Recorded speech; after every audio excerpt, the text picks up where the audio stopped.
On this episode of China Unscripted, we talk to YouTube celebrities Laowhy86 and SerpentZA about how China's changed, getting interrogated by the Chinese military, and a narrow escape through Hong Kong.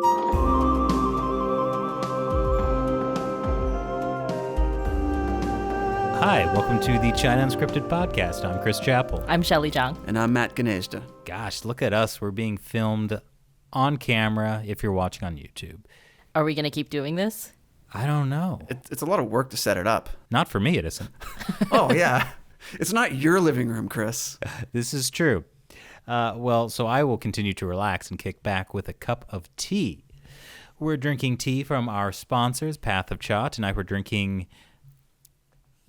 Is this racist? We're drinking Yellow Goddess Huang Guanyin Wui Rock Oolong Tea. Shelley, has anyone ever called you Yellow Goddess? Not until now. I didn't call you that. I asked you if somebody had. No. Get ready for a lot of comments in the comment section. Boy. We're off to a terrible start. It is, in Chinese, it doesn't sound as weird. Like, Asian people don't really call themselves yellow so much in English, but in Chinese, it doesn't sound as odd. That's good to know. Yeah. All right. Well, all right. Cheers, guys. Cheers to the Yellow Goddess inside all of us. Set her free. Well, it's Guan Yin, so Goddess of Mercy. Oh, yeah. This is a nice wui. It has the distinctive wui or rock taste. So that's like it's very mountainous, steep, rocky areas where it's grown. So it has this family of wui cliff teas has this kind of roasty, rocky kind of flavor. The flavor of mercy. Is it the flavor of rocks or the flavor of how they roast it? No, it's a flavor of roasted rocks. Okay, no, because you said it was all because they were wui cliff teas, but is that... Well, that's because of the terrain in which this kind of tea is grown, it lends a distinctive flavor similar to this. Okay. So like all the other wui cliffs tea, like, if you ever found like a big red robe, a Da Hong Pao, a Shui Xian, it would have a wui cliff Shui Xian. There are other types. It would have a similar, you would recognize this as the same family of flavors. I feel like now we need to start a podcast where Chris just talks about tea. Oh, boy. Let's not. Well, hey, I'm really excited for today's podcast. You know why? Why, Chris? Laowhy? Was it going to be a Laowhy joke? It wasn't going to be a Laowhy joke. Really, Matt, you know the answer because we all set this up together. This isn't a surprise to any of us. No, I mean, it's in the intro, so. That's right. Yeah, no, I mean, I've been looking forward to this for a long time. I mean, our guests today are people that have been covering China for more than a decade and coming from actually inside China. The closest we've ever gotten on the show was the South China Sea and Taiwan and Hong Kong. Jinmen, yeah. Hey, that was only like what, a couple feet away from. It was less than 2 miles from the border across the water there. Yeah. There you go. You could swim to China. You could swim to China. Let's not. Yeah. All right. All right. Well, they're on the call probably wanting to get on. So. Joining us today are China YouTube celebrities Matthew Tai from the channel Laowhy86 and Winston Sturzel, a.k.a. SerpentZA. And they also have a YouTube show together they do called ADV China.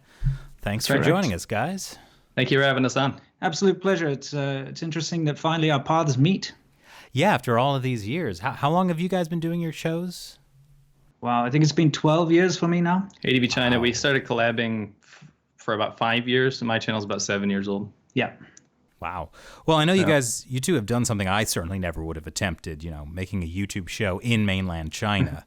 So how did you get started? Well, to be honest, turns out I'm actually the first person to ever make YouTube videos out of mainland China, and this is just by chance. When I first got there, YouTube wasn't actually a thing yet. It was only just starting up. So I was in China, and a lot of people were contacting me, especially friends and family, asking me, why are you there? Isn't it like an oppressive gulag where they just arrest you for looking at someone strange, And at the time, I was having the time of my life. China is a very exciting and interesting place, especially if you're fresh off the boat. So I wanted to make some videos to kind of debunk some of these myths and show people just what life was like in China. So the easiest way was to make YouTube videos, and so I could tell my friends and family to check it out. But people started to watch them, and they started to ask me questions, what's it like to date a Chinese girl? What's it like to rent an apartment? Things like that. So I had a lot to talk about, and it just grew from there, really. It's pretty much the same story on my end. I was living in Inner Mongolia, which is also in mainland China. And I just found that so many people were worried about me, especially like parents and things like that. And again, I just said, why not make videos about it to show them I'm okay? But it kind of transpired into something very different, obviously. Yeah, the irony is the illusion I was trying to dispel about China is actually what China ended up becoming in the end. Right. That's not to say in the beginning it didn't have its issues, but it was much, much better in the beginning. I mean, when I started YouTube, I could already speak Chinese. It wasn't like I was deluded into, not knowing about these things. But at the same time, it just got so much worse later on, especially for a media creator. Also, don't forget, when I started doing YouTube, it wasn't yet blocked in China. Yeah. And one of the reasons why I solidified myself in the top spot, basically, as being the first China YouTuber, is they very quickly blocked YouTube. But I have an IT background, so I knew how to bypass the firewall with like homemade VPNs that I would set up on servers around the world. So I could keep uploading when nobody else could. So that's why my videos just kept coming. And yeah, that's pretty much the story there. And to cap that whole story off, we met through YouTube, obviously. Yeah. We were pretty much the only two YouTubers doing videos in China. A lot of questions. And we were both interested in motorcycles. So that's how we ended up creating ADV China, which is our moto talk show on two wheels. Yeah. One more thing to add to that, I was very conscious of the risk of making YouTube videos the entire time, especially since China has some very gray areas and some very strict laws about journalism. You're not allowed to just go into China and do journalism. You need a special permit. You need a journalism visa, and they have minders to look after you and stuff. Especially interviewing people. Yeah, of course. So that's why I just tried to stay away from anything political or anything that could be, seen as being negative and so on, because I knew that if I crossed a certain line, that I'd have the wrong kind of attention pointed my way. And those are the lines that we ended up crossing unintentionally just because of the restrictions that kind of came in later. Yeah, I would imagine things like vlogging is a very gray area considering the stance the Chinese Communist Party has on journalism. Correct. Right. And that's why you'll see so many people using self-preservation tactics if they're making videos out of China. You're not going to see pretty much anything critical coming out of mainland China on YouTube. Yeah. I mean, at the same time, live streaming has become such a big thing inside China itself. And that happened while you guys were there, right? That's right. Yeah. Did you ever try doing any live streaming on Chinese live stream networks? I did. I actually did. I think I did a 3-video series where we tried doing all the things that they had banned, like eating bananas and cucumbers. And actually, we stayed up. They didn't censor us. But eventually, they changed the rules so that you needed to register your Chinese ID if you wanted to stream on a Chinese platform. So that's when I just gave up on the idea anyway. Yeah, very few foreigners actually are allowed to legally live stream. Do it through agents. You can kind of start up, but you'll get shut down almost immediately, and you need to go through a special agent or something like that in order to do it. It's very closely guarded. What do you think the reason? Well, it's pretty obvious the reason is they can't control what the foreigners are going to say. Yeah, it's one thing if you have like a Weibo blog where you're typing about stuff, and they can actually have a censor board where they go through the material and get rid of it if it's offensive to the CCP. But if you're live streaming, it's like this unfettered stream of things that they can't actually control. A lot of Chinese live streamers do get very risque, but we actually see some very harsh penalties. Remember the young girl who sang the national anthem in like a funny way, and she got all her media shut down, and she got detained, and all that stuff. She was only 16. Yeah. So this happens, but because they know that there are very solid repercussions for Chinese citizens. Because when you sign up for these services, you use your national ID card. They know who you are. They know where you are. So if you step out of line, it's very easy for them to stop you. But as a foreigner, it's a lot harder for them to stop you. So that's why. And so you said this has gotten worse over the years? Yeah, I mean, I don't want to directly attribute it to, Xi Jinping coming into power, but we saw a very, very palpable change on the way they dealt with people doing the most basic of media, especially when we started filming our documentaries, Conquering Southern China and Conquering Northern China. Yeah. So when we did Conquering Southern China, it was early days in Xi Jinping's rule. Yeah. We did face That was a lot 2015, right? Yes, right. 2015 is, when we did it. Yeah. So, we noticed that there was a lot of pushback in comparison to us just riding around putting GoPros on. There was a lot of like stumbling blocks, but we really, really noticed it when we did Conquering Northern China, just the amount of unbelievable nonsense that happened to us with PLA questioning us and detaining us and all this kind of crap. Like we were followed in different areas, and it just got very real to us that they know who we are. And even though we're only 100% covering positive things, and keep this in mind, we were only covering positive things in China. People were following us around. We had detectives and police trying to question us, go through our stuff. And we realized this is a different vibe than it was when we first got here. Yeah, I mean, we had a SWAT team bust into our hotel rooms, separate us, individually interrogate us, take our Chinese driver and individually interrogate him too for something like 3 or 4 hours. And they brought in investigators. They brought in the head of Beijing. They brought in the head of the party for the area. It was very harrowing. Perhaps the most harrowing thing, and what really solidified it for me, was when I overheard the detective and the chief investigator in the hallway pinpointing exact details about Winston and I, where I had worked, where my last contract was, where I usually shop, your wife's name. Sure. It was crazy. Yeah. And we were 2,000 miles away from where we lived. We were in Inner Mongolia at the time. Yeah. So. Yeah, I was wondering if this was a case where it was just local officials getting nervous about, two foreigners coming in, but it sounds like they knew who you were. Yeah, I mean, the first time I mentioned Conquering Southern China, we would go into a village that we don't know anything about. And if we start talking to locals and stuff, we noticed the cops would start harassing us because it was in a place that foreigners aren't supposed to see. Maybe it's a minority region that had some unrest in the past that we have no idea about. We're not actually covering that. Sure. We're like, oh, look at this food, look at the scenery. But the second time was when we realized it wasn't local officials anymore. It was actual top Beijing officials that knew everything about us. There absolutely is a backstory to that, though, and it's fairly long. And if you've got time, we can tell you a little bit more about that if you want. Well, that sounds like an interesting story, but I'm sure no one wants to hear it. So let's move on. No, please tell us that. Okay, I'll try to summarize this very quickly. When we were setting up, we were doing all the fixing for Conquering Northern China. We obviously were going to go into Inner Mongolia, and we wanted to visit different tribes and go and see them, doing their camel herding and the horse milking and all the stuff they do there, which is quite fascinating, actually. So we got a hold of a guy who's a Mongolian. In fact, Simul, you got a hold of him, right? Yep, that's right. So he said that he's going to go visit the tribes, which he does every year, and he'd be more than happy to take us along. He was lovely. Yeah, lovely guy. Thing is, our producers are British, and they don't speak Chinese like we do. So they couldn't really communicate with this guy. So what they did was they asked him if he knew someone who could speak English and act as a translator. And one of his friends in Beijing could do this. Unbeknownst to all of us, this guy that they used as a translator is like a raging nationalist, like completely off the charts. He's also in the CCP. Yeah. Han Chinese as well. So anyway, the thing is, everything was going smoothly. We'd set everything up. We'd paid for their plane tickets to fly into Inner Mongolia to meet us. And we were going to all ride out together. And we had a follow car that we'd hired and everything. So we're going to go do this. Anyway, the night before they're supposed to arrive, we get a message from the English-speaking guy saying, "Oh, sorry, their flight's been canceled." So we're like, okay, fine.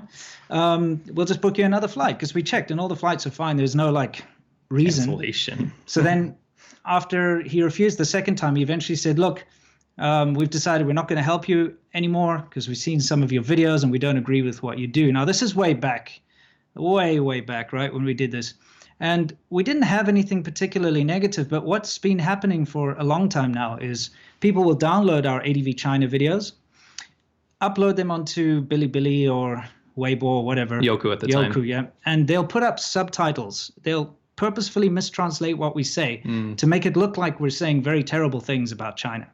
And so he'd seen some of these translated videos, and he was like, "We're not going to help these guys." So we pleaded with him. We said, "Listen,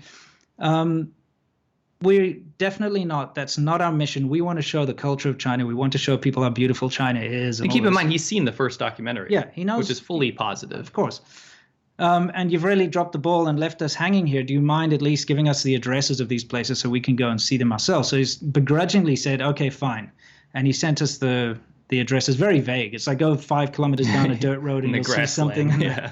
Anyway, so we thought, okay, fine. It sucks that we can't have the guy with us, but we'll just do it ourselves. Anyway, we finally end up at the first little tribe of these Inner Mongolians, and they just don't want to talk to us. And we couldn't understand why they won't talk to us. And we were very taken aback. After a long time of trying our best, eventually we figured out this guy had phoned ahead to that tribe to say that these foreigners are going to come there, and their whole mission is to make fun of you, make fun of your culture. They're going to film you and make the rest of the world laugh at you and all this kind of stuff. So they didn't want to talk to us because of this, right? Wow. So this was really, a bit of a shock to us, of course. But after getting to know them, we showed them our first documentary on our phones so that they could see we're not there to make fun of them. We had a fantastic time. So we filmed the camels. We did all that stuff. Then there is one town and one town only that allows foreigners to stay in a hotel between that tribe and the next tribe. So this guy obviously knew that we would have to stop in that town. So we get to that town. We go to the one and only foreigner hotel because, in rural China, that's how it works. In the small towns and cities, usually you get some where foreigners just aren't allowed to stay, but you do get usually one in the area where there's one hotel where foreigners can stay.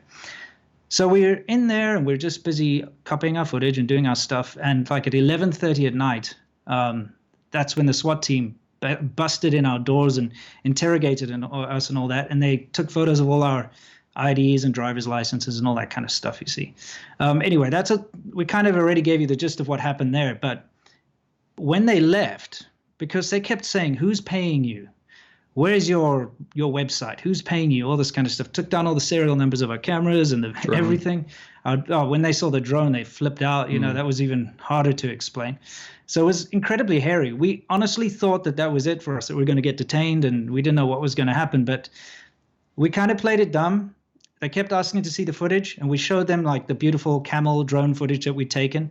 And you see, we'd been kind of smart up to this point. Every time we'd reached a city, we would be using basically Shuanfeng, the DHL of China, to send our hard drives back to Beijing. So we didn't have legacy footage. So we didn't have the footage that we'd been taking up until that point, only the previous day. So we had all the beautiful camels and stuff, and we didn't have anything else with us. So they kept looking at this footage and trying to find something wrong with it. They couldn't. And that's when the women came over, and you overheard them talking about all the details about our wives and everything. And I want to chime in something here. Is after that all happened, I went back to my hotel room, and obviously we didn't sleep. We came up with an escape plan, basically. Yeah. But in that time, I just started remembering all the friends that I had made in Inner Mongolia, and I did remember meeting this very wealthy girl whose dad was in the government. So I called her in the middle of the night, and she basically asked where I was. I sent a Baidu GPS pinpoint. She called me back immediately after talking to her dad. And we were in a town on the Mongolian border that had a ton of separatist activity from Inner Mongolian people that didn't want to be a part of China. We had no idea about this. So there was a lot of paranoia in the air from these detectives. They were like, holy shit, these journalists basically just showed up to cover this. Yeah, and I mean, that would explain why there were posters all over the hotel saying, don't engage in terrorism. And they've got like pictures of people making bombs and being kicked by the police. And they're all in Mongolian script. Yeah, it was kind of a crazy situation. So anyway, long story short, I decided that screw this, we're not sticking around, because we overheard them saying to each other in the hallway, let's go back to the office. We've got a VPN there. We're going to research this some more, and we're going to come back. So I told the guys, listen, pack up all your crap. We're leaving before dawn. We're leaving at like 4 a.m. Get everything ready. So we did. 4 a.m, we're out of there, and we went off to the next place, which was the horse place. It was quite far away. Yeah, it was like, I don't know, like 100 kilometers or something. It was 150 kilometers. It was far away. So we get to this horse place, and again, we get there, and the guy doesn't want to talk to us because this damn nationalist guy has phoned ahead to say, these guys are going to come make fun of you. The difference is this guy was not old and frail like the camel people. This guy's like a young Mongolian. He's pulling out swords and stuff, and like, you're going to come to Chifu woman, that kind of thing. You're going to make fun of us. And he had hung up a Mao portrait in his yurt. And we were like, come on, man. So we had to do the whole thing again to explain the situation. Took hours. Yeah. And finally, he's like, okay, fine. So we go out, we heard his horses, everything's going real well. And then the PLA turns up. They come in their, army trucks, and they all pile out, and they're like, all right, line up, and they want to check all our papers. obviously they're a bit disconnected, but they got the same directive. So they're questioning the Mongolian guys. They're questioning us. They lined us up against the car to take our photo, and I had like a little bit of a smile because I was like, "This is just ridiculous." They're like, "Don't smile." Yeah, the guy went right up to him like, "Biasha!" You know, like it was really a real piece of crap. Anyway, the thing is, they did this really nasty thing, which I think they do on purpose. Is they like kind of checked everything. They checked all our papers. They took all our photos. They piled back in the trucks, drove about like 1 meter, stopped the truck, all jumped back out, ran out, and they said, "Open up your car, take everything out of your car, open up all your bags." And they went through everything. I had to show them all this camel footage again. This is all we've done. Look at this beautiful camel footage. You know, we told them our hard drives were Diemba. How do you say Diemba? Yeah, Diemba. Yeah, you know, like a power bank, because we had those lacy external hard drives. We don't have one here, do we? No. But it's kind of looks rubberized and it looks like a battery bank. So we had a bag full of these things. And they're like, "Just什么东西啊?" And I said, "Just a Diemba," you know. And it's got a USB cable, and they like showed the USB cable, pretend to plug it in my phone, and they just left it alone, which was super lucky. Yeah. Anyway, again, after doing all this stuff, it obviously spoiled the whole mood. Now the Mongolian guys really don't trust us because the army's come to hassle we just got them to calm down. Yeah. So we kind of begrudgingly finished up what we had to do. We paid them some extra just to be like, "Listen, we're sorry for all the hassle." And then we got out of there and we left. It didn't end there. We still got harassed by the military. There's many stories. We get the gist. There's more to this. But once we'd left Inner Mongolia, or that area, we were finally out of the clutches of that damn Beijing nationalist translator guy who had sabotaged us the whole way. And told them our whole route. Yeah, exactly. So that's kind of how that happened. Yeah. Gosh. Well, I know you mentioned that they were saying your wives' names, and that was a big concern for you because both of your wives are Chinese, correct? Absolutely. That's right. Yeah. So how have you handled that? I mean, that's the first thing that they go for. And this is not just to say the detective incidents. When we get harassed by like nationalists, and we're pretty convinced they're tied to the government in many ways, but when we get harassed by them, they'll actually call our wives' work. So my wife worked at a TV company, and she was the executive sales manager. So they would call her top boss, like basically the top boss of this TV company, and then say, "Listen, your employee is a spy for the West. Wow. Her husband's American. She's a spy.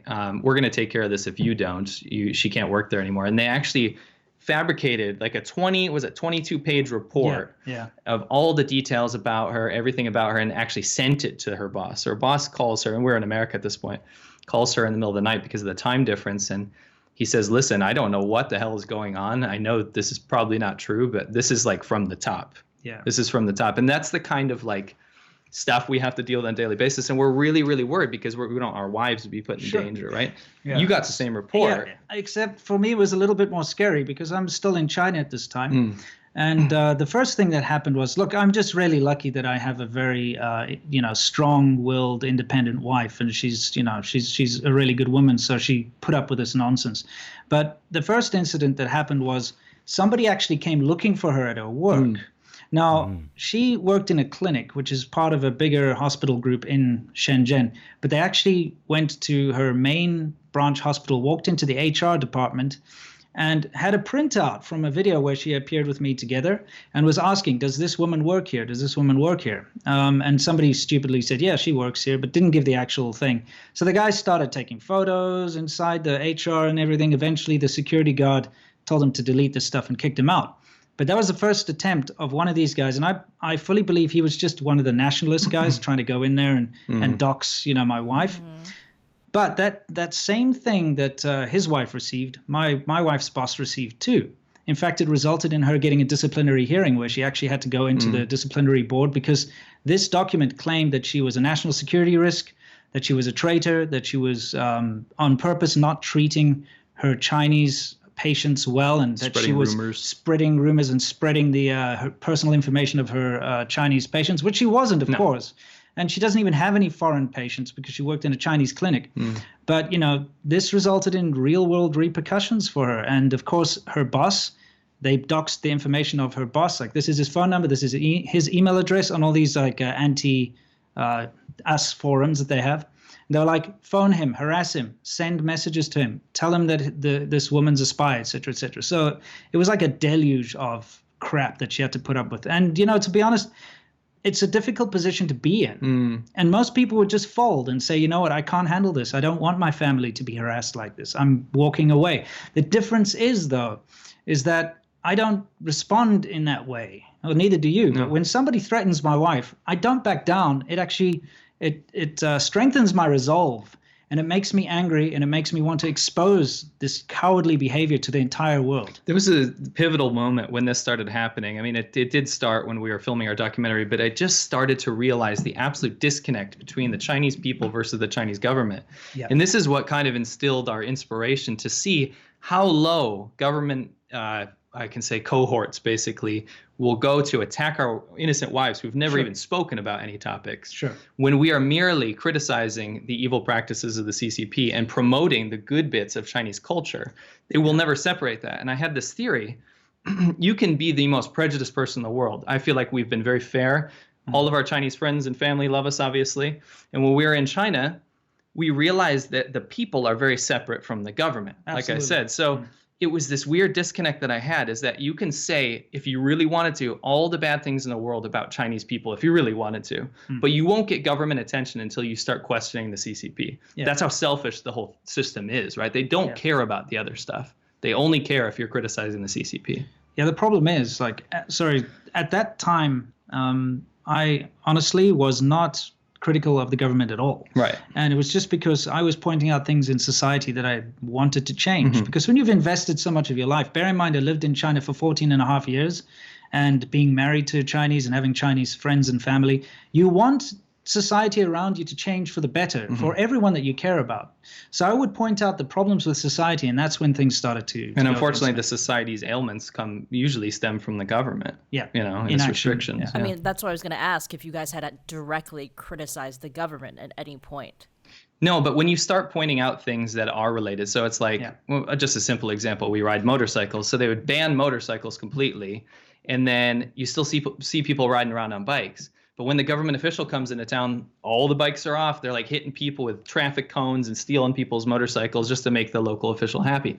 When you see that kind of inaction where it's completely unfettered, everyone's riding around, it's nuts, people are riding on sidewalks and stuff, and then all of a sudden it's cracked down on, and then it goes back to normal. Sure. You see that kind of inaction and this just the way the government works, and you're going to point it out, and that's what we did. So that's an immediate threat to them, even if we're just talking about really minute things like that. Yeah, so it's the face culture, and if you make China lose face in any way, shape, or form, and I'm saying, the Chinese government and China, the country, they've unfortunately managed to meld the two together. So that in China, it's very difficult to separate the two. You can't say something bad about China with the Chinese government without insulting China, the country, and the people. And that's what they want. And it's a very difficult situation to be in, because you can love the people, but you say something about, hey, the pollution in China sucks, and everyone suddenly goes like, oh, you've personally attacked me and every Chinese person that ever lived, ever, for 5,000 years. Because that's the directive the CCP uses. Yeah, and it results in hate mobs forming around you, basically. Yeah, I just think it's incredible, like your story about going to Inner Mongolia,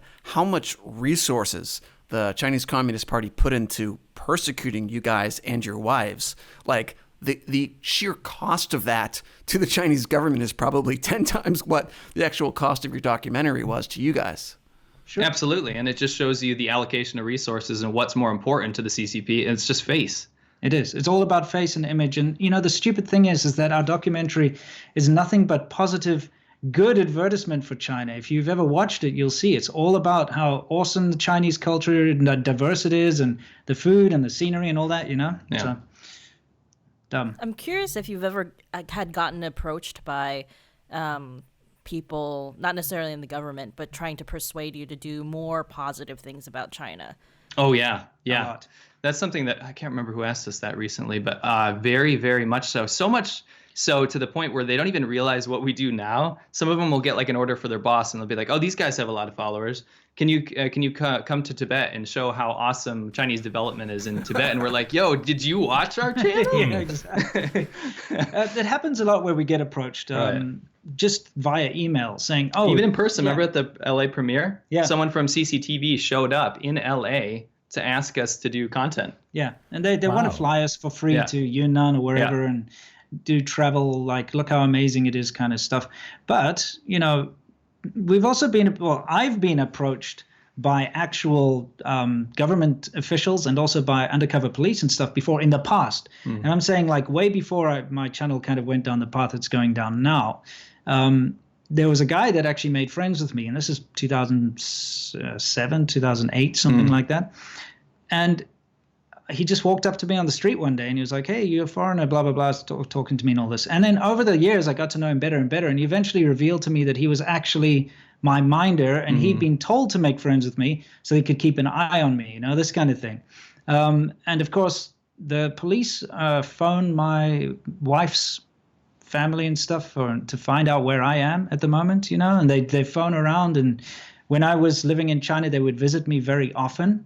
And that's got more to do with my nationality actually than what I do on YouTube. To clarify, though, I think a lot of people have this misconception that China's liberalized to the point where it doesn't have North Korea level minders, but they do. So this is how it works. So I have relatives in the Chinese government, and they obviously had my best interests in mind. So they would tell me, listen, there's a minder. It's not a personal minder necessarily, but they're in charge of a certain group of foreigners that live in this city, in this area. And their job is to make sure they know you're not doing anything bad, you're registered in your correct department. So this happens to all foreigners. This happens to all foreigners. Yeah, there's like departments for that. Yeah. It's like a branch of the PSB, which is the Public Security Bureau. Yeah. But it's alarming. Yeah. And when I found out that wasn't just like tinfoil hat stuff, that's when it became real. Yeah, a lot of foreigners don't realize that this goes on because, well, let's be fair. Most of the foreigners that go live in China, they will end up living in Shanghai or Beijing or one of the biggest cities. And because there are large foreign populations over there, they have a system in place which is very unobtrusive in order to keep track of what foreigners are doing. It's when you go to the smaller towns, or if you have a crapper nationality, that you get to see what it's really all about. You see, I have a South African passport. I'm a South African national. And when they see that, they're like, whoa, we got to check up on this guy, right? Because they have a thing against Africans. And you can talk to any African who's ever lived in China. We get harassed a lot. Of course, as soon as they see me and I'm not the typical African they're expecting, things usually change. But it doesn't stop them from coming in the middle of the night, knocking on my door. And even right when I moved into China in 2006, within the first month of moving into my apartment, I had a whole bunch of policemen come knock on my door to come check up on me and take photos of my passport. I actually have photos of them because I was like, who are these people? And I took photos of the police, checking me out. But they would very often come just to make sure all my papers were in order. And when I talked about this to my Canadian, American, any other nationality from the developed world friends, they're like, you're paranoid. It's bullshit. That's never happened to me. I've been here in China for 5 years. I've never once had a visit. Well, they all eventually do. And then they change their mind. They're like, hang on, he was right. If we're on the topic of police visits, my latest one before I left China, I had police show up to my door very late at night, and they were concerned that I had flown a drone over my apartment building. Now, the stupid thing about that is I just took a cityscape video and included it in one of my videos on my channel. The same cityscape can be seen hundreds of times over on Youku or Bilibili from Chinese people flying drones.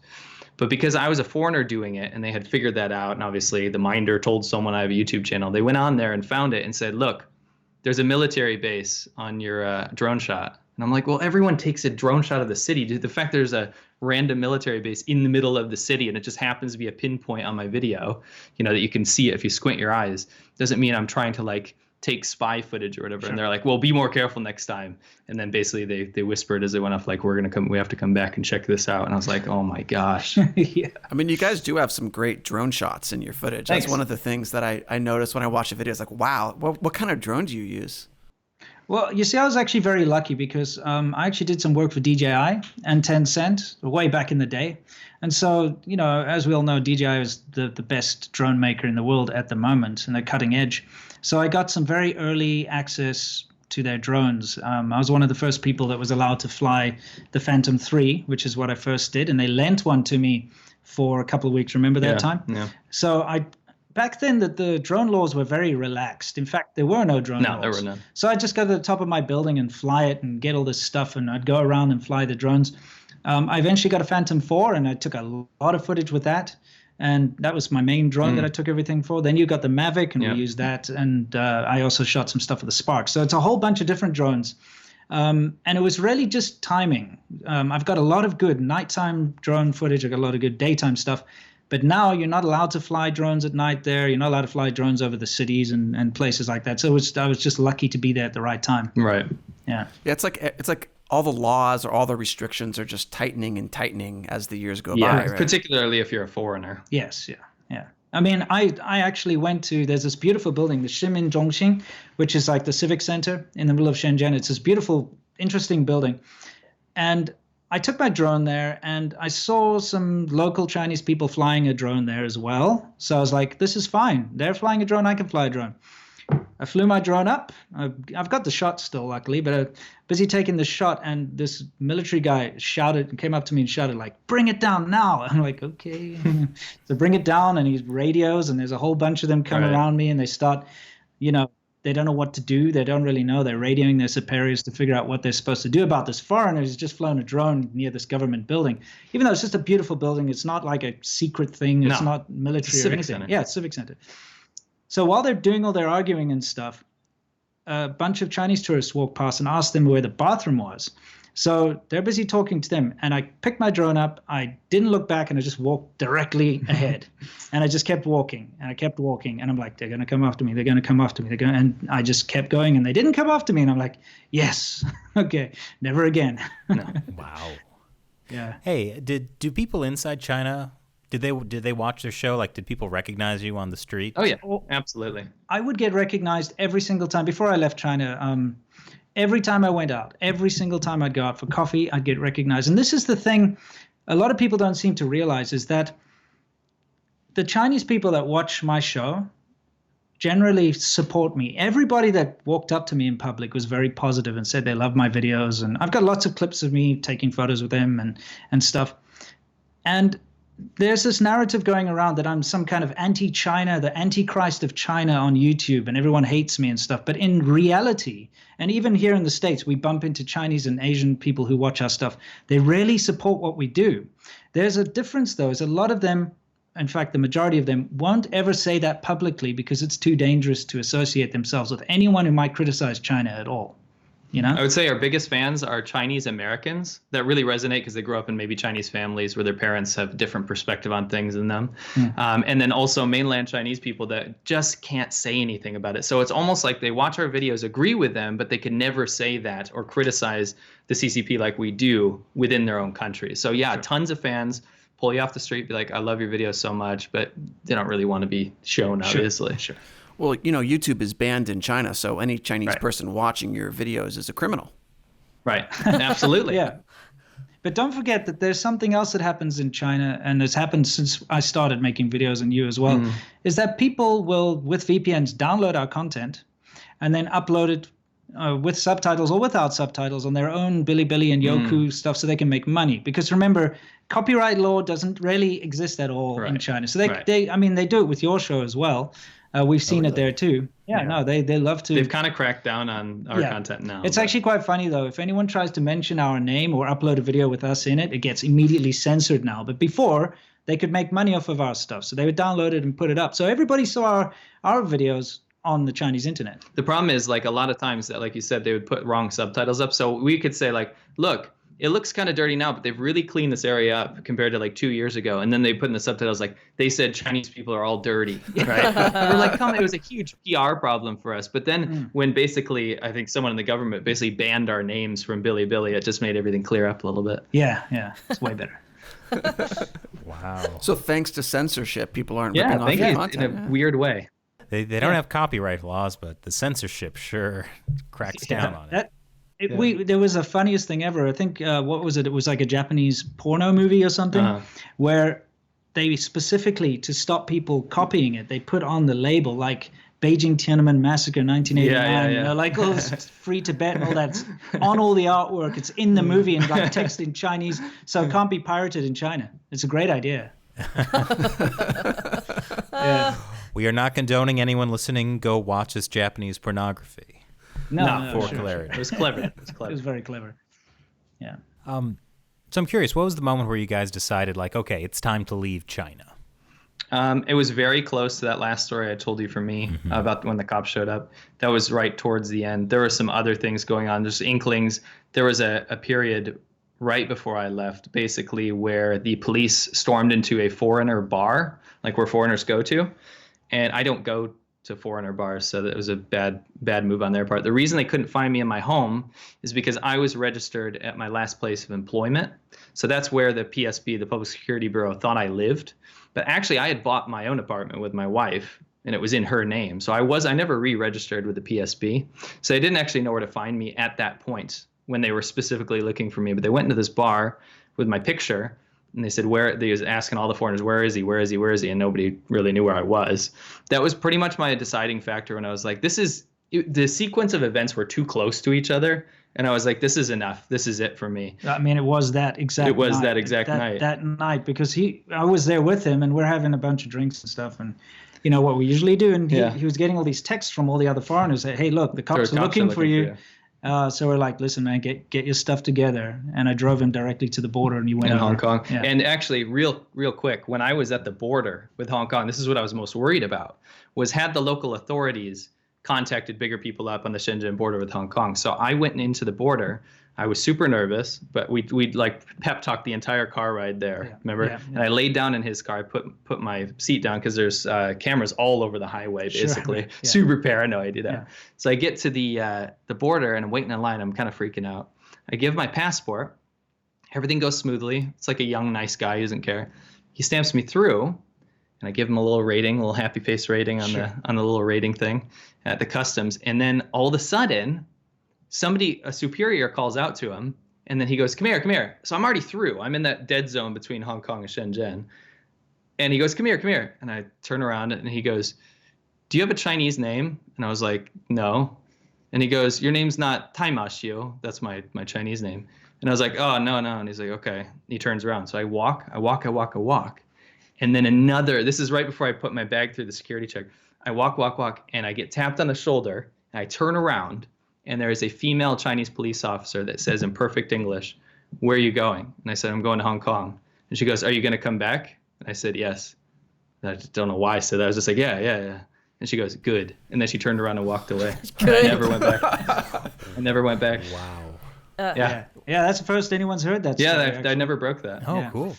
I actually filmed the entire thing. I'm going to put it out at some point. Was this last year or like how long ago was this? It was a year and a half ago. Oh, wow. Yeah.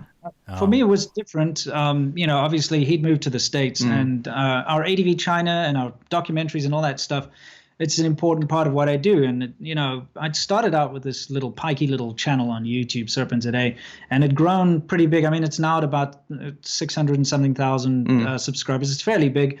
But what we were doing together, I felt, was more important and more interesting, and I wanted us to keep doing that. And I realized, especially after the scare filming Conquering Northern China, that we couldn't base ourselves in China anymore, because all it takes is us to upset the wrong person, and they would be able to come and raid our office or our homes and take all our hard drives and our computers and all that. And I was like, you know what? So we discussed this over a long time. How about we set something up in the States and we use it as a base? Then we can fly to Vietnam and Taiwan and India, wherever else, and keep doing what we do. And we don't need to worry about this Gestapo crap, And so that's how we formulated this idea. So I worked towards it. And it was really difficult, trust me, as a South African to get a visa to work in the States. Yeah, it was a real mission. It took like a year to get everything, in order. So during that year, I was still in China. I shot my final documentary, Stay Awesome China, which is really good, but I was stressing the entire time. I knew that the writing was on the wall. I knew that like during the filming, and I filmed some very risque things, and they're like nude photographers and rap artists who are being, suppressed by the government. I went a little edgy there, and I just knew that I could get detained. But basically, once that was done, the timing all came together, and I kind of laid low for a couple months, and then I headed off to the States. And I realize now, as I'm sure everybody else does, is that for me to travel back to China would be a stupid mistake. Suicide. Because they would never let me out again. No. We'd both get exit banned. They let us in. That's for damn sure. Yeah. Do you know, Matt, what was it that triggered them to come after you that hard at first? I think it was a culmination. I think it must have started well before that. I think people knew about my YouTube channel. We weren't getting that dicey on ADV China, but we were pointing out more things that were really bothering us. I know what it was. No. Let me finish the story. Yeah, you go for it, but I know what it was. So, so anyway, Anyway, we were in concrete northern China, and when I found out that they knew all that information about us, I was really, really concerned that was going to get back to my small town, my small city. I say small city, it's like 5 million people. When I went back there, I knew that the communication network there is much tighter than a place like Shenzhen or Shanghai or Beijing. Right. And so that the information could get back to the PSB and they could actually target me for that. The drone thing happened, a bunch of things happened, and that was kind of, I don't know. I mean, I can't say one specific trigger event because I don't have any files, but I do have a WeChat photo of a circle that somebody got, that one of my friends got for me. It circles like the drone shot that I took, and then it says like, where does he live? We're looking for him and stuff like that. So I don't know. Yeah, I won't give an exact time and date when this happened, but there was a very important Chinese government event happening. Yeah. And you went into Hong Kong and we were talking about freedom of speech and happened to film the Falun Gong posters. Yeah, that also definitely had something to do with it. You were like, look, this is what's nice about Hong Kong. You can have. I want to be very clear about this. It was so transparent what I did. There was the anti-Falun Gong people and then the pro-Falun Gong, and they were right next to each other. I thought that was fascinating because you walk right over the border. That would never happen in China. No, you can't. But the fact that you showed that on your channel during that very sensitive, that was right around the same time. Yeah, that sensitive government thing that was happening is probably why they were like, listen, you better shut this guy up. It was multiple things, but that was probably one of them. Yeah, a big one. That's my reasoning. That's a good point. Yeah. Well, I know since you guys have left China, I think you've expressed like some regrets about the way you covered China when you were in China. Do you want to talk at all about that? Yeah, I think that in the beginning it was more of I don't know how to explain, but when you put out videos where people are like, they just won't believe you. They're like, no, something's going on. You're definitely in trouble. Like, you should be worried about your safety. They don't have this and this and this. Like, why would you do this? You must be deluded. You're drinking the Kool-Aid.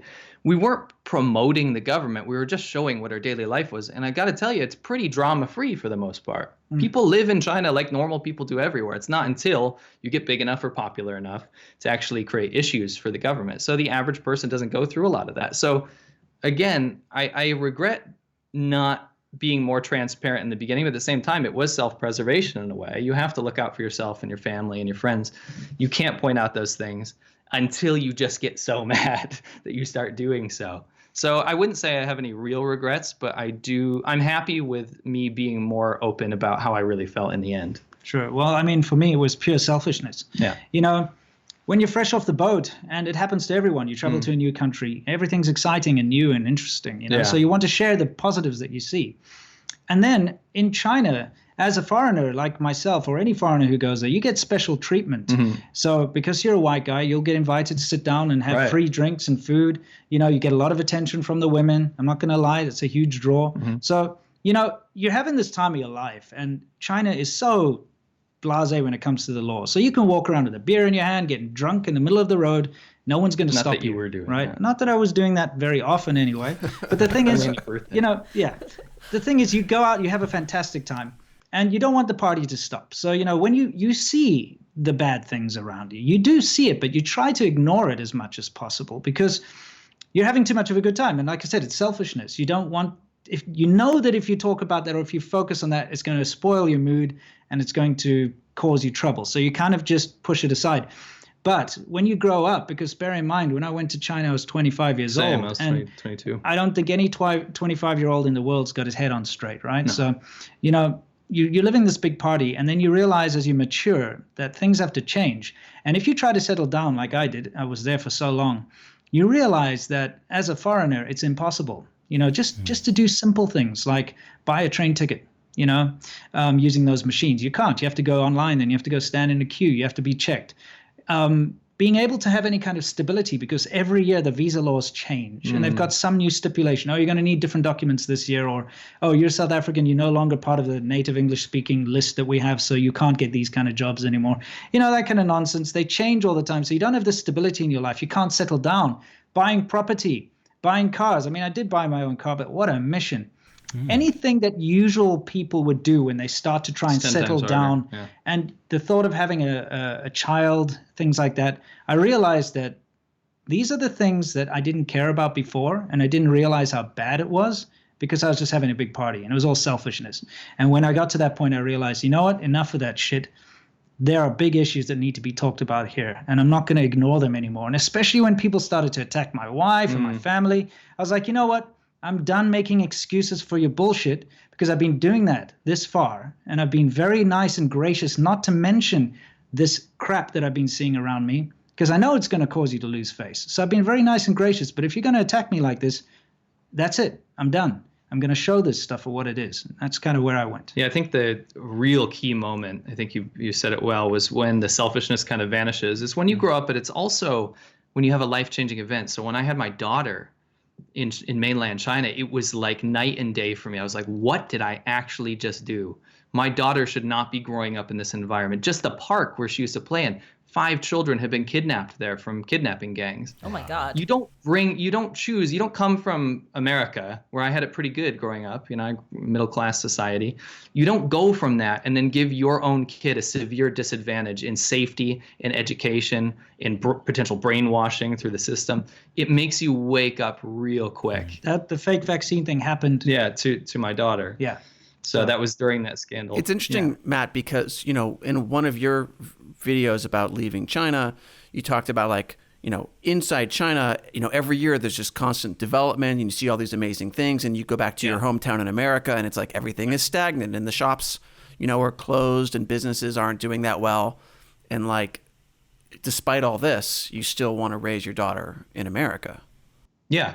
I mean, I think in the end of that video, I clearly pointed out all of the culmination of all the negativity, the negative things that happened to me, and that kind of moment where I woke up. But yeah, absolutely. You go to China where everything is exciting and happening and booming, and it's just so interesting when you're a young 20-something-year-old. But when you do have that pivotal moment where you have another life on your hands, and your wife's security and safety is in danger, everything changes, and you realize it for what it is.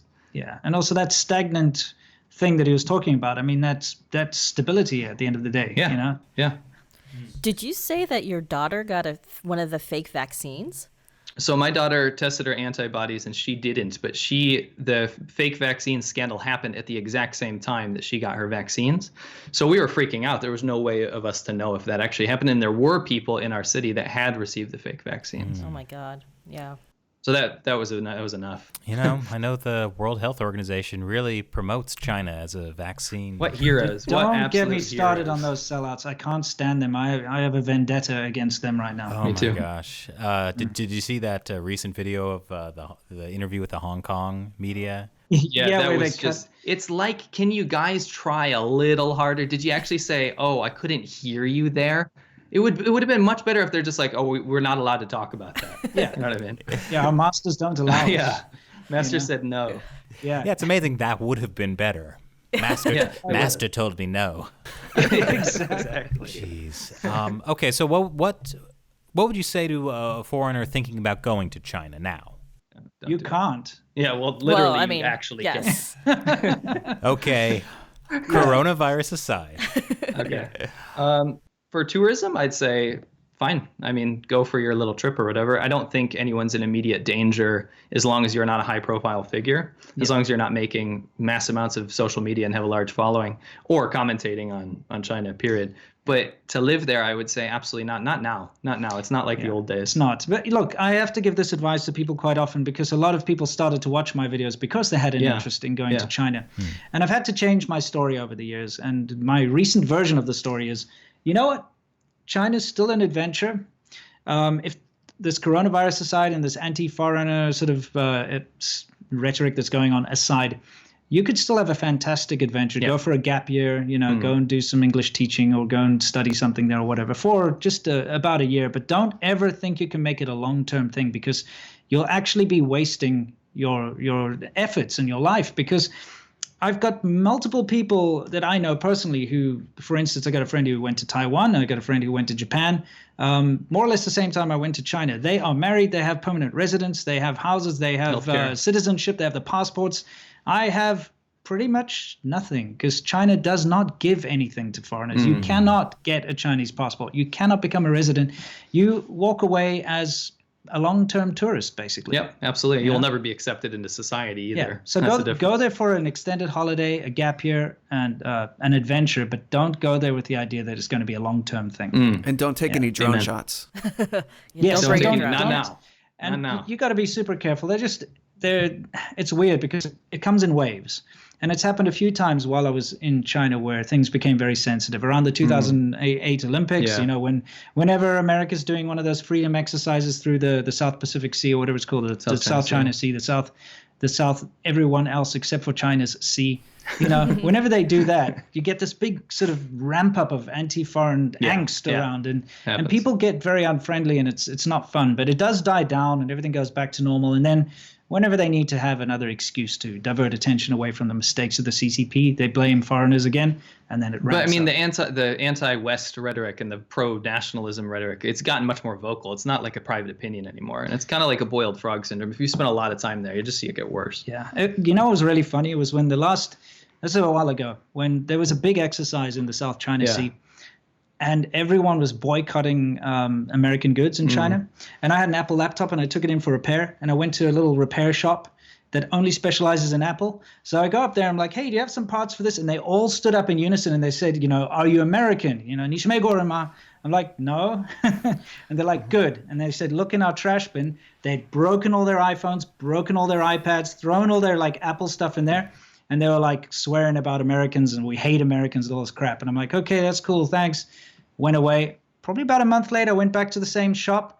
They've all got new iPhones, new iPads, which they've had to buy with their own money because they're stupid. What's funny is that you never know, depending on where you come from, you never know what nationality you should say you are if you're speaking Chinese to people that are getting in your face. Because sometimes it's good to be American. Yeah. But then we were in Harbin that one time, and he's like, "Any of you guys American?" This massive dude. He's like, "Any of you guys American?" We had cameras up, and we're all like, "No." And he's like, "Good. Because if any of you were American, you'd be dead." Oh my I'm like, okay. And then sometimes it's really bad to be Canadian. It's usually good to be Canadian. Now it's really bad. Oh, yeah. Yeah. So, rip that badge or patch off your backpack and put an American one on there instead of that. Yeah, keep your ear to the ground and find out which nationalities, Flavor of the bad week, at most. yeah. Sometimes it's French people, it just depends. I think it's good to be Serbian right now. Yes, that would be, probably. yes, absolutely. Province of China at this point. Yeah, I was going to ask if you've seen the long-term trend with this go negative towards foreigners, but you're saying it seems more cyclical than anything. It's cyclical, but it's worse now. Yeah. So, because the Chinese government's really promoting this idea of China first. So it used to be like an event that would trigger this, and like you said, cyclical. But now it's more like it's permanently in the psyche that we keep getting shit on, for lack of better words. The West keeps shitting on us Chinese people. So we need to kind of band together. The future is going to be really rough. It's going to be an arduous march. We need to be careful. We need to be very wary of the West, and it's become a more permanent thing. Yeah. Well, do you get a sense that people in China, we hear different things. Do people buy into this, or do people kind of know? Are people dissatisfied with the Chinese Communist Party? It's very tough to say because the way society is the older people, so people that are my parents-in-law age, people in their 50s and 60s and so on, they tend to just swallow up anything the government says because it's their only source of information and has been their entire lives. So they'll read It's comfortable. Yeah, they'll read the Chinese newspaper every day and watch TV. And remember, the news comes from one source only. Yeah. So they get this and they trust what's being said and they kind of go along with it. And every time there's a victory for China in some way, like the economy gets stronger, they see it as their own personal victory. Mm-hmm. And they'll be like, yes, us Chinese are strong, our economy is great, and blah, blah, blah. And then they also get very offended whenever they're told to be offended. Oh, America is trying to fight us in a trade war. So then they're like, why do Americans want to hurt us so much? So those people are beyond reproach. You can't do anything with them. You cannot change their mind. It's impossible. It's ingrained. The younger people, however, there are plenty of them that are switched on, sophisticated, and have their own thoughts when it comes to politics around the world. So in conversation with them, you'll get a real opinion from them. Maybe something that's quite critical to the government, but Never in public. It's never in public. It's not even necessarily with their own Chinese friends. Yeah. I would say my wife's generation, so she's born 1986, same as me. They are probably the most open-minded generation because they didn't grow up where this massive pro-Mao, pro-communism approach in the education system happened. They had a lot of that, but nothing like they did in the previous generation, the lost generation. And nothing like they're having now. And nothing like now. Now, you're getting really, really slick propaganda, soft power, really injected into the education system of the youth. So, everything that my wife grew up watching anime and American cartoons on TV because they weren't even blocked, right? Yeah. But nowadays it's purely Chinese media, and a lot of the kids, they just have no incentive to even use a VPN or see what's outside of that anyway. It's just been made so convenient for them today just to be nationalist, to be proud. Yeah, that's probably the biggest change I saw, and also a big reason why I did change my tune, other than letting go of the selfishness, was when I got to China. China was still in this big sort of open arm embrace where they were embracing the West, and they were like, you know what, you guys are helping us out of this situation. We look up to Western democracies, or at least Western societies, not democracy, the wrong one. We like Western goods. We like Western TV. We like, capitalism. Obviously, we all want to have a car. We all, and because of that, it's a very friendly atmosphere. And most people were all about like, hey, foreign friend, let's do money things first. together. Yeah, obviously. But that's kind of changed. And now it's, hey, you know what? Why are you foreigners always trying to keep us down? It's like, China, we're stronger. Look what we had to struggle through, all your prejudice and all your nonsense. And so why are you trying to keep us down? So, the whole sort of zeitgeist and attitude has changed in China on the streets. And it's directly related to the boom period that we were there in. If there's nothing to complain about and everyone's getting a bigger and bigger salary, everyone's buying all the stuff they've never had in their entire life, getting their first car, like you said. Yeah, getting their first Apple iPhone. They're not going to criticize the government. They're not going to start pointing out fallacies. But when things start taking a slight downturn, the stock market crashes, prices go up crazily for food and everything, gas, all this kind of stuff, then people start to question things. Yeah. And the CCP has to lock down. They have to crack down. And that's what changes the whole zeitgeist of how foreigners are looked at, or how the West is looked at. Yeah. Well, what do you guys think about how, especially with the coronavirus, it seems we're beginning to see the real influence China has around the world, like with the World Health Organization, or even how you have major Western media repeating China's numbers about the coronavirus, praising China's model. What do you guys think about that? I think the world has gone absolutely batshit crazy, to be, frank. I don't ironic understand choice of words. Yeah, absolutely. Yes, ironic choice. I actually don't know what's wrong with people that they can't see through this. It's very transparent, and maybe it's only because I lived there so long and I got to know the situation well, and maybe also because of my background of growing up in South Africa, you get to see through this kind of political, and especially when race is involved, you get to see through all that crap and see it for what it really is. And I get it. I mean, China is incredibly good at manipulating the West. They understand how the West works, and they know how to play the race card specifically, which they've been doing a lot lately. They know how to play the victimhood card, and they use that to their advantage. And unfortunately, the way the whole Western world is at the moment is they can't help but go along with that because they're too afraid to go against it, if that makes any sense. Oh, and again, you said that when the government paired itself with the Chinese identity, it made it impossible to separate. And that's how the government portrays itself. It is the Chinese people. Yeah. And sorry. No, you go ahead. Okay. So the issue that I have with that is that in Western society, when you do citations and look at sources and have to come up with official data and information, that's all the West has, because that's actually how Western education works, right? So when China puts out fake data, China's laughing all the way to the bank. They don't care, right? They're like, okay, people are going to eat this up. And that's all that mass media can actually use, right? Yeah. Without being a conspiracy theorist or something. One thing that people never seem to be able to differentiate between is the term Huaren and Zhongguoren. You know, a Zhongguoren is a Chinese person, mainland Chinese national. Huaren is ethnically Chinese, so you can be from Taiwan or Singapore or wherever, but you're ethnically Chinese. You're a Huaren. You are not a Zhongguoren. But in English, we only have one word, which is Chinese. So you say he's Chinese, and if you say that to someone from Taiwan, they probably get quite offended at you, for saying that instead of saying he's Taiwanese. But from an ethnicity point of view, Huaren, Chinese is a good thing, and it doesn't matter where you're from. But there's a big differentiation. So if I say, like, for instance, don't buy Chinese products, I'm talking about mainland China, not talking about, Chinese ethnic people from everywhere else. So it's not actually a race thing. It's more a nationality thing, if that makes sense. And the CCP has done a great job, again, taking advantage of Western sensibilities, I can say, by encapsulating everything related to Chinese history, Chinese products, Chinese identity, all of the countries and people around the world that have Chinese identity, they've fully encapsulated that into the CCP's umbrella. Yeah, as if they all belong to the CCP. Look, There's been a whole lot of horrible sort of xenophobic and racially motivated attacks against Asians in the West, according to the news, right? And this is something that is happening. And the reason we hear it in the news is because society in the West condemns this kind of behavior. And because they condemn this kind of behavior, it is put in the news. It's reported. Every single time something happens, everyone gets outraged, and everyone, rightly so, is against it. However, these kind of incidents happening in China right now are happening in the thousands. You know, we both get personal messages and videos from people we know personally in China sending all this discrimination stuff. In fact, we're going to be talking about that later in the week. But none of that ever makes it into the media because in China, it's condoned by the state. They actually have mandates out there that say foreigners are not allowed into supermarkets or these kind of markets or whatever. And society also condones it. They've been told that foreigners They're not reprimanded. They're being told that foreigners are the ones bringing the disease into China now. And so foreigners, you should stay away from them. They shouldn't be allowed in, and so on and so forth. So society and, of course, the government is condoning these xenophobic and racist incidents. And so they're not going to make it into the news. So it's a very unbalanced situation, but you will always see the Chinese government jump directly to that. Every time anyone brings up anything, they'll look at all these terrible incidents happening against Chinese people overseas.